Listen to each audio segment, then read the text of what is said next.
Another story I heard about myself. This one happened in high school.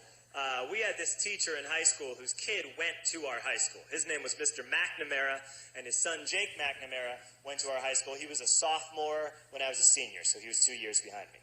And Mr. McNamara was an asshole.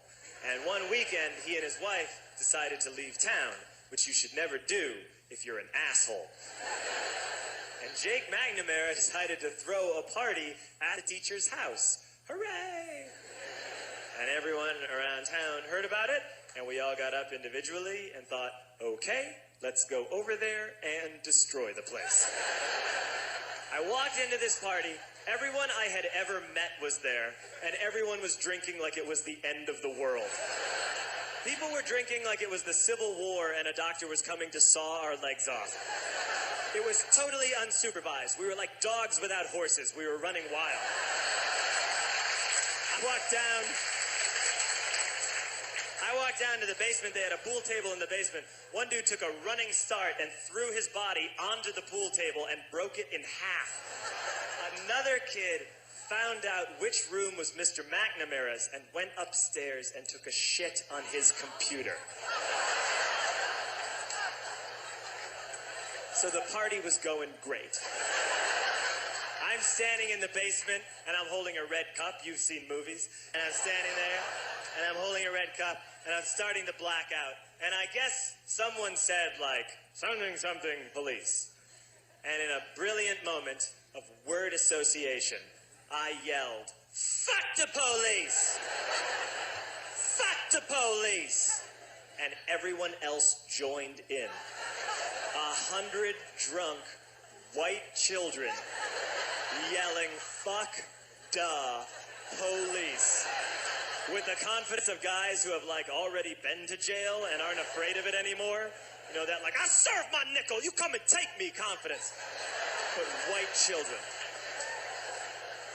The reason someone had said something police was because the police were there.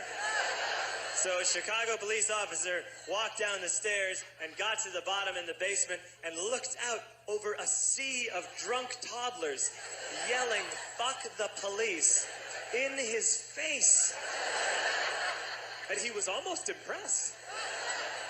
He was like, wow. And then he leaned into his walkie-talkie and went, get the paddy wagon. And my friend John, who is now a father, this man now has a baby, he grabbed a 40, smashed it on the ground, and yelled, scatter! And everyone ran into different directions. We all ran in different directions. It was like that scene in Ratatouille when the humans come in the kitchen and all the rats go in different ways. We all ran in different directions. I ran into the laundry room and I jumped up on the washing machine and I crawled out through a window into the backyard, and now I'm running through the backyard and there was this big chain link fence and I thought, I've never climbed a fence that high before. And then I woke up at home.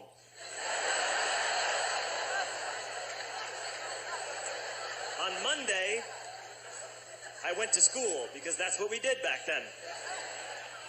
And I'm walking into the school building, and who do I see but Jake McNamara? And he says to me, hey, were you at my party on Saturday? And I said, no, you know, like a liar.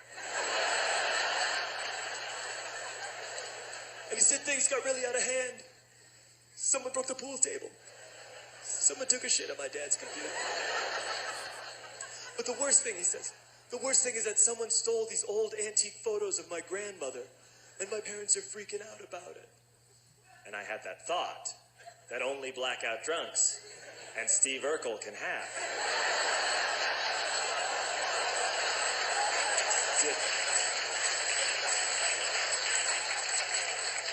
Did I do that? I figured, no, I wouldn't have done that. But I was never sure until 2 years later. Relax.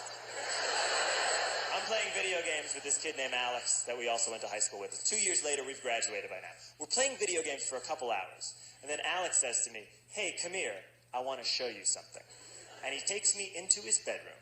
And then he takes me into a side room off of his bedroom. Never a good thing to have. And he shows me a tiny room that is covered wall to wall in stolen antique photos from different people's parties over the years.